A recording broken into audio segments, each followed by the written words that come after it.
Welcome. Baruch atah Adonai Eloheinu melech haolam asher kitshanu b'mitzvotav v'tzivanu la'asok b'divrei Torah. Amen. And I'm going to go into the share. Sorry, let me do that.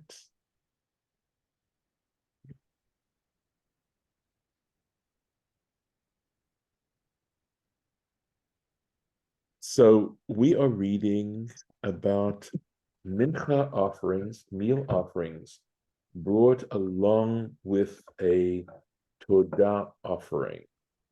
And I confess that I don't feel like I have a complete and utter understanding of everything that's going on here, but I will do the best I can. And I have actually done some work to try to get a better understanding of what this is about, or at least the measurements and stuff.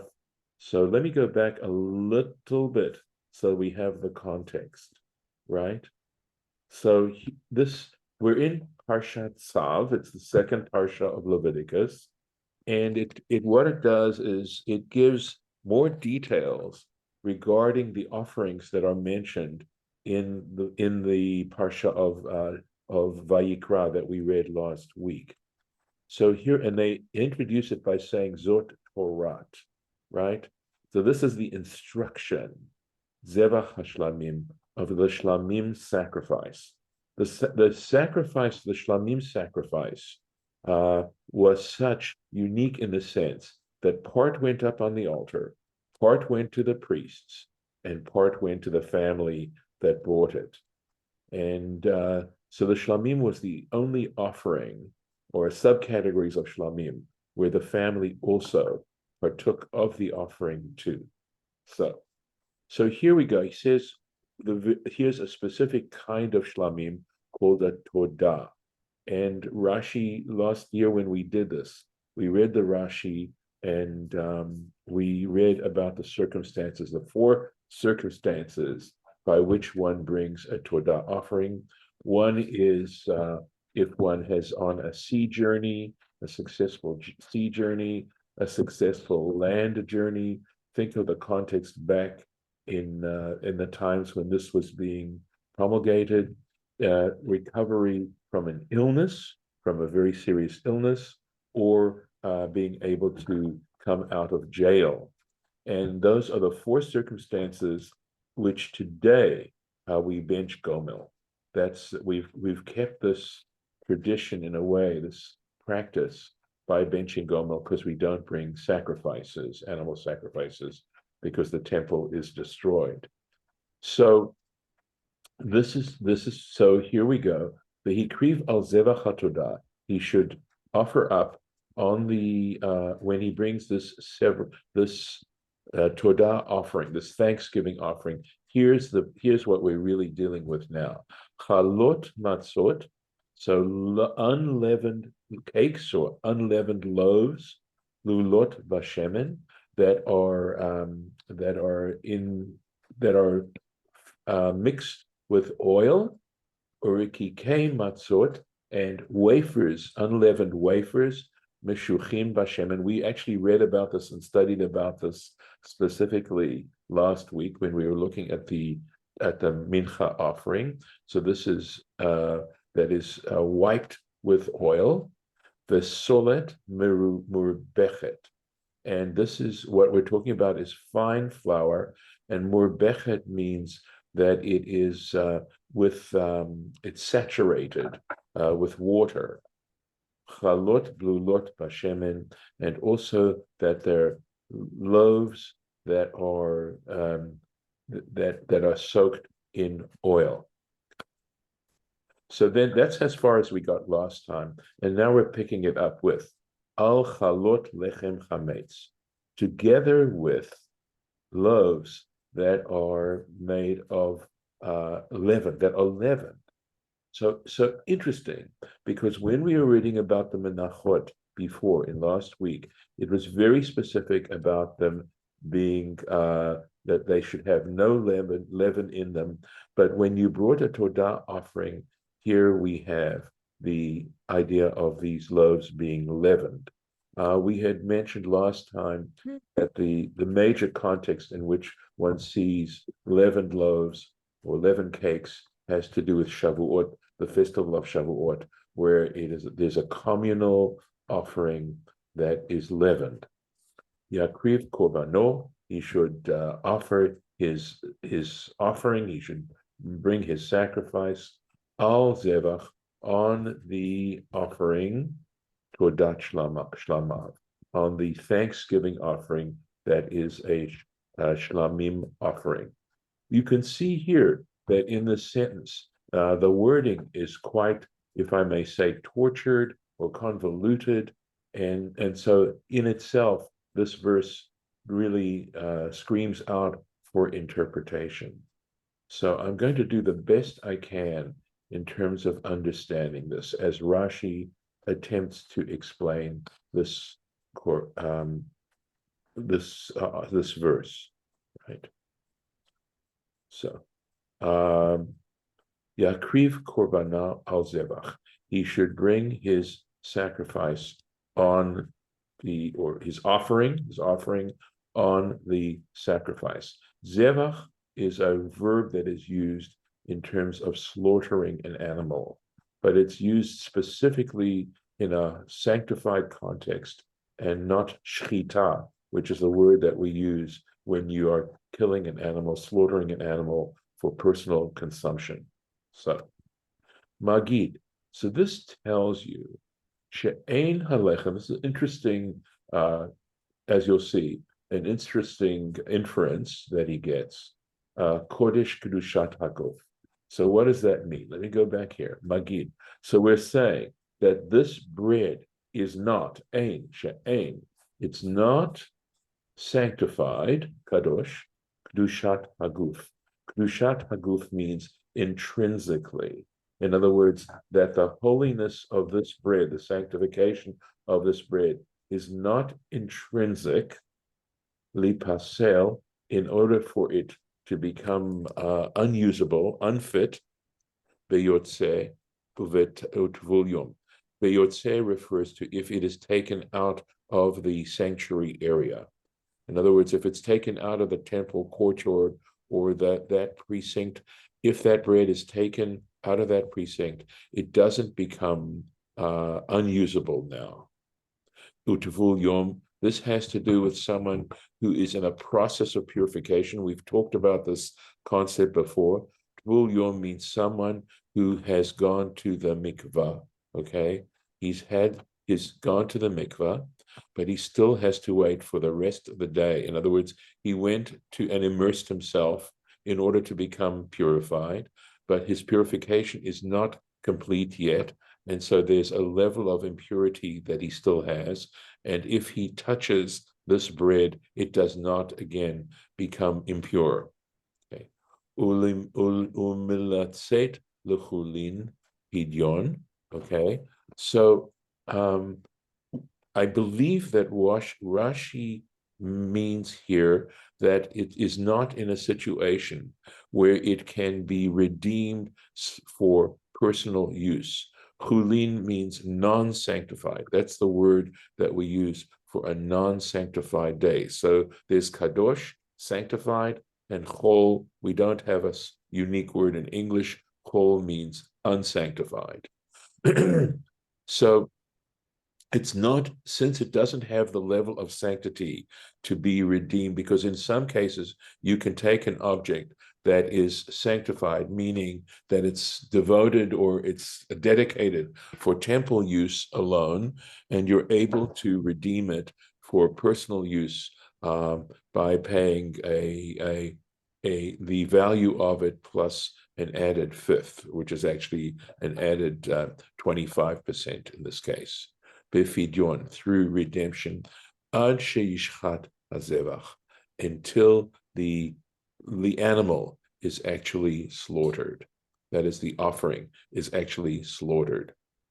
So this, of course, in itself, while this is an explanation, it also begs explanation as to how this is all derived. But that goes to a level of interpretation that we're not ready for at this particular point.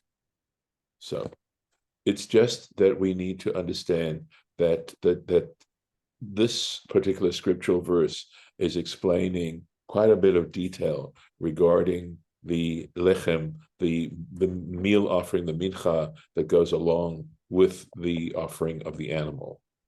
So, gonna go on.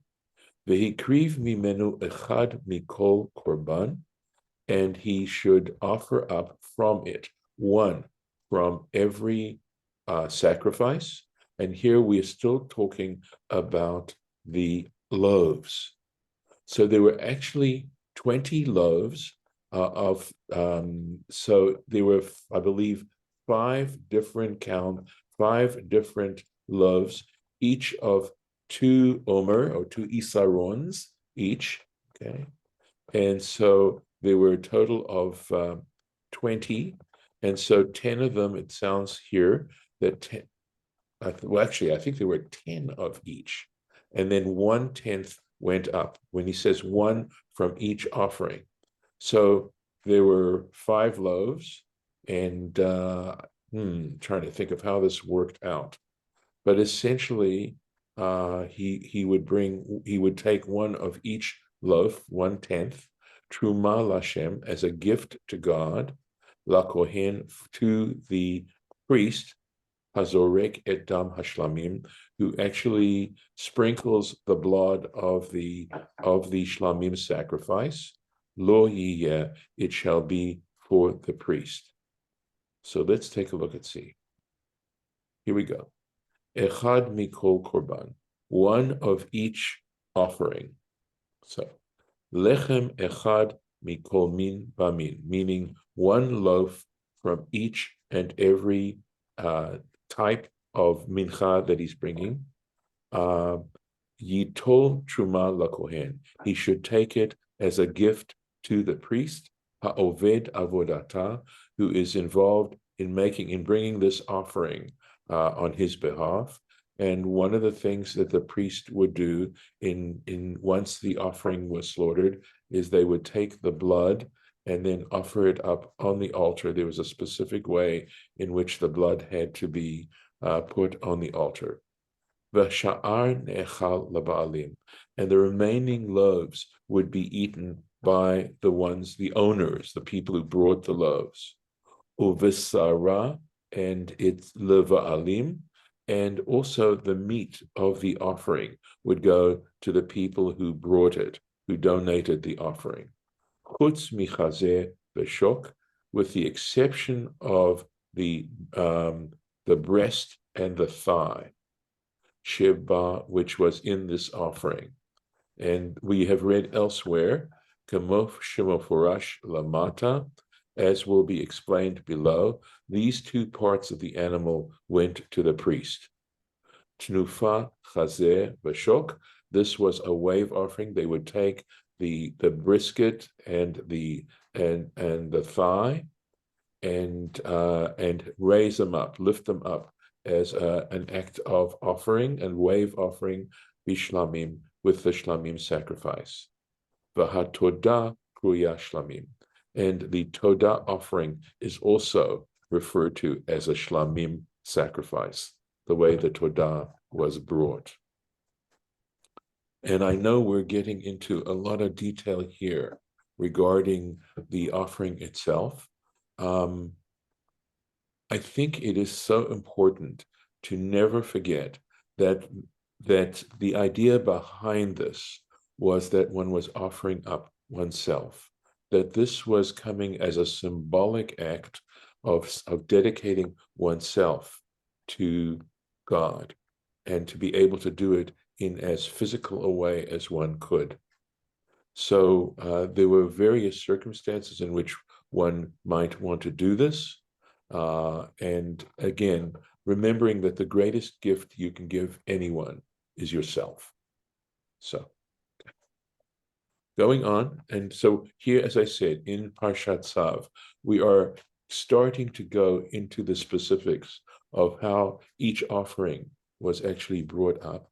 And again, in studying this, even though it may seem so irrelevant, its relevancy has to do with the idea of dedication And that in dealing with these details, in some ways, because even though the temple no longer exists and there's no longer an actual system of sacrifices physically taking place, that in studying them, we aren't neglecting them, and that in some ways studying them has almost as great a validity as actually performing them.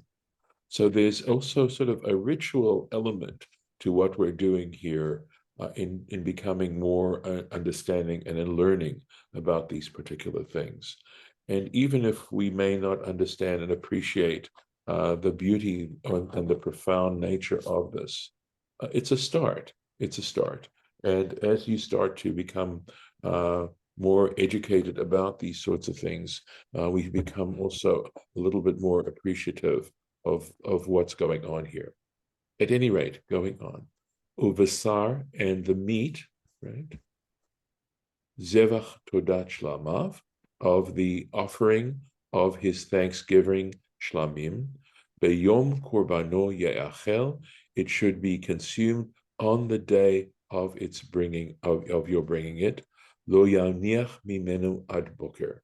He should not leave over any of it until morning.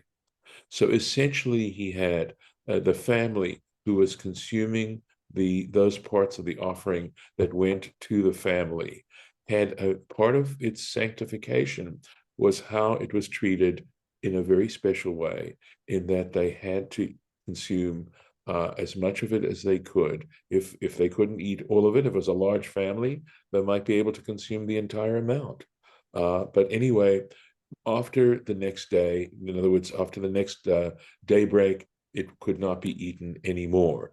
Very similar, by the way, to the Pesach, which we have as a very similar kind of offering. And again, in treating this way, and there was a way of saying how very special this is. And I think to this day, there's probably a universal sense that when you offer people leftovers, there's a certain disrespect involved in offering people leftovers. Now, of course, there are exceptions. You can say, when people are very close to you, when it's the family, etc.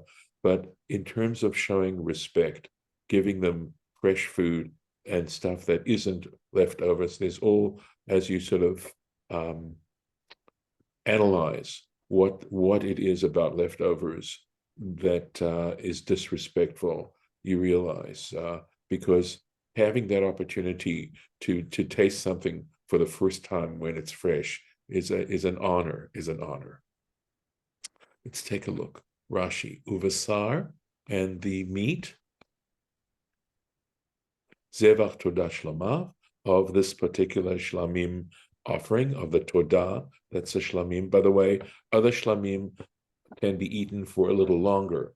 Okay, but this is one of the issues of sacrifice, is the amount of time you take to consume it, right? And he's referring to a tractate called Zvachim, page 36, and in the Torah Kohanim, that's a midrash on the book of Leviticus. Yesh kan yiruvuyin harbe. He says there again in this particular sentence, or these sentences, there are many words that are unnecessary that come to include other halachot, right? Lerabot, so it comes to include hatat, so that we know that this also it also applies to a sin offering, the asham, and a guilt offering, the ayil nazir, and a Nazirite who brought a ram as part of his completion of his Naziriteship, the Chagigat Yodalid, and this is referring to this isn't the Pesach, but the Yodalid refers to the 14th of Nisan, means 14, Yod 10 and 4, and it's talking about additional offerings that would have been brought on festivals, but the specific additional offering that was brought Erev Pesach, sheyihiyu nechalim, that they all need to be consumed layom valayla, one day and the night following. Beyom korbano ye'achel, this is of course from the verse, On the day of its offering up, it shall be consumed. Ukizman basara zman lachma. And Rashi points out that just as the meat is designated in this verse specifically, that it can only be consumed the day and the night following, likewise the bread that accompanied the offering also is limited to consumption the same day and that night. And this is again, it's expounded out from the words from words that seem unnecessary, redundant here. He doesn't tell you which ones. He's simply telling you how we need to understand the laws involved here. Lo yaniach mimenu ad boker. He should not leave over any of it until morning. So my understanding is that just like with the Pesach, if there were anything left over that couldn't be consumed in that time frame, it was burnt. It was burnt. And there were rules about where it got burnt, etc., etc. Aval ochel hu kol halayla, but he is able to eat the entire night. In other words, it's only, he has until morning. It's only from morning that he's not allowed to eat anymore. He can eat it the entire night. He's got the entire night to eat it, according to the Torah here. Im kain, but if this is the case, lama amru ad chatzot, when we study the laws in the Mishnah about how long he has in which to eat the parts of the sacrifice that he needs to eat, they said he's able to eat it until midnight. And the reason why the sages, this is a typical example, or maybe a classic example of rabbinic law. In other words, in creating a fence around the Torah, it is being done in order to distance a person from transgression. In other words, if we were to take it literally, the problem is human nature. And when you have more time to do something, you tend to procrastinate.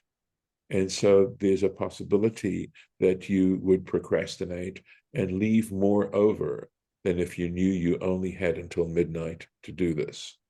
So that's the idea of the fence. The fence around the Torah, that metaphor, is there to help you fulfill the words of the Torah and not wind up, given human nature as to what it is, to transgress the words of the Torah. And this is a classic example. Onwards. So now we go into a new type of offering. For im neder, this is again, if a person takes an oath, all right, or nedava, likewise a gift offering.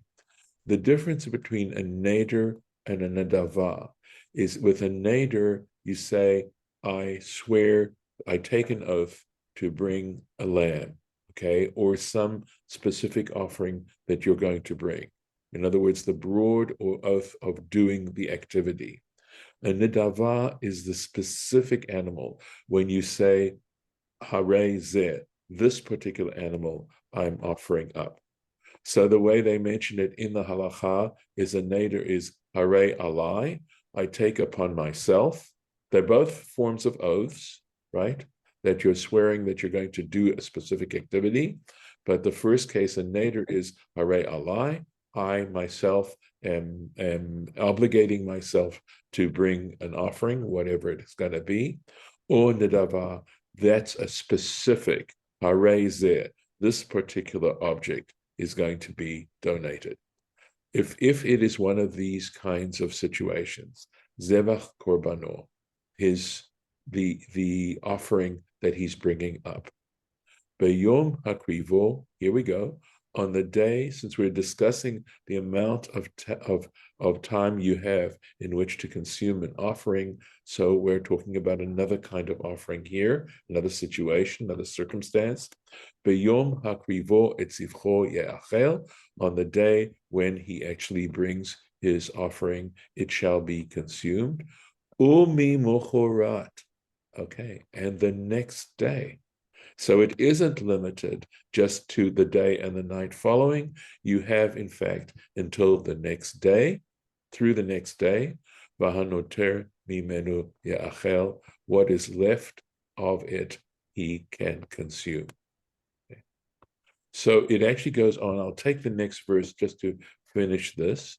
V'hanotar mibsar hazavach, and that which is left over from the meat of the offering, Bayom Hashlishi Ba'esh Yisaref. Here it is, where it tells you that on the third day it must be burnt with fire. It must be the remnants are in fact burned. So I'm going to stop here, and we have a Rashi to look at tomorrow, God willing. And so I'm going to put this up here, and we will take a quick look at it again and look at what Rashi has to tell us about this. And I'm going to stop the share with that. Any thoughts or comments for the record before I stop our recording? Yes. I have a comment. Okay. I have a comment, Rabbi. We have different things on we have purification, which is for sin. Then we have reparation. Then we have thanksgiving. Then we have well-being. Then we have the gifts in order of real, in order of purification, all the way down to the last order of the gift. Now, these different things are different ways of God said to do these things. Purification is different than reparation. Reparation is different than thanksgiving. Now, when I went to Israel and I came back, there's a prayer in the book about the danger that I was in, and they prayed that I got back safely. I don't know where the prayer is, but it's near the Almeida. And you can Gomel, and Rabbi talked about that in class. Yeah, he did. So, when on the Thanksgiving prayer on the danger, if you can only eat it on the day, because a miracle happened that day to you. The next day, another miracle will happen. So you got to eat it on that same day, and because the next day is another miracle for somebody else. So that's part of it. And then the gift item is you can eat the meal but the third day you have to throw it away. There's different things on different ways of purification, reparation, Thanksgiving. They have different things to do on each one. So do you have a question? Is there a question there or not? Yeah, my question is what are the when are the priests I think on this particular Parsha, isn't there anointment of these priests? Okay, I can't remember. Okay, yeah, Harlan. So the Parsha is divided into two major sections. The first section is the one that deals with the specifics of the various offerings, and the second half of this Parsha deals with the installation of Aaron and his sons into the priesthood. We read back in Exodus about what was to happen, the commandments, but here in Leviticus, we read about the actual experience where Aaron and his sons are initiated into the priesthood. So if I'm understanding you correctly, that's they're two specific and different subjects. Okay, yeah. David, you have a question or point? Yeah, but it's probably going to take longer than available for today. So I'll pick it up tomorrow. So it's okay. Why don't you go ahead and ask your question, and then when we have to end, we'll end. Let's hear the question. Yeah, I get my question is more around the general, we've gone through all the specifics here in this, around the sacrifice, etc. But I guess when you said it in the middle of the discussion today that, when you're offering up yourself, right? The sacrifice, but I don't see how, other than, the rituals associated with it, and, maybe the environment around it, a person doesn't have a connection to an animal. So unless it's some, an animal you raised, you're fond of, becomes a part of you. But I don't think that, that didn't sound like it was the case. So in this case, how do you really feel that connection, that you've really done anything where you're offering up yourself? I mean, it's more like, you've slaughtered an animal, but there's no attachment to that.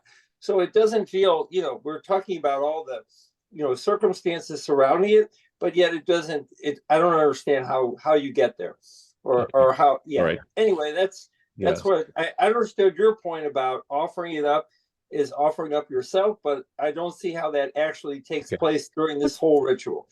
Okay. Kind of like saying there's no attachment to money because you live from that. If animals are your living and that's what you have to offer, that's what to give up one of your animals that you could sell or benefit from its meat or whatever, eat or whatever, that's a sacrifice. It doesn't have to be a pet. No, but you don't have an emotional attachment though to money. I mean, some people do, but I mean, You I might understand. have a life attachment to it. I'm not talking about, sacrifice in the sense of, yes, if you give up something that you're earning, that's part of your livelihood, yes, that's a sacrifice. It makes something a little harder for you. But as far as offering up yourself, you're not necessarily connected to that animal or that money, right? It makes your life harder. Yeah, you're upset about it, but you're not connected to it. It's not like I've given up. If I had to give up my arm, then I'm sacrificing something, right? I'm going to feel pain as a result of all that, right? And that's truly sacrifice. Anyway, that's my point. All right, so I will give you two basic answers. One is that we have the example of our patriarch Abraham willing to sacrifice, because of God's commandment, his son Isaac, and the Akedah, which took place on Mount Moriah, where the temple was ultimately built, that he was ready to do that. And God then showed him a ram to take its place. And in that act, God was saying that instead of offering his actual son, he could use an animal to take its place. So every single offering was a reminder of that particular act where there was a willingness to actually sacrifice the most precious thing he had, because Abraham, remember, did not have a child until he was 100 years old. Okay. Right. I totally get that part. Okay, so let me finish. Okay. Yeah. Number two, when you brought the animal, you had to lean down on the horns of the animal. In other words, you had to take your hands and place them on the horns of the animal when it was being offered. And in that way, you were far more attached to what was actually happening. So on the one hand, yes, it's different from actually offering up your life. But again, as you I did mention it. God wasn't trying to depopulate the world of Jewish people in bringing the sacrificial system. So it has a lot to do with both an emotional and an intellectual level of understanding what is going on, that you realize that this animal is taking your place. So yes, there had to be a lot of intentionality involved in this particular process. And what it was doing was creating if I may call it, a conduit for you to be able to do that. Because the animal was living and breathing and alive and intelligent, just like yourself. And in some ways, making a sacrifice can be a source of joy when it's an expression of thanksgiving. And in some senses, it is also a matter of sadness and recognizing that you've squandered resources or you've squandered your life when you've sinned, when you've committed sins. So, we can certainly take this up tomorrow, God willing. if you feel that this isn't a sufficient answer, but essentially it's along these lines that we're looking at it. So I'm going to stop. You're right. It's a very big topic. Yeah. But Sorry. essentially, no, it's good. It's good. It's important because most people sort of look down on animal sacrifice and don't appreciate, the profound emotional and intellectual level that it actually is talking about. Okay, so thank you. I'm going to stop the recording with that. I'll see you Wednesday. I won't be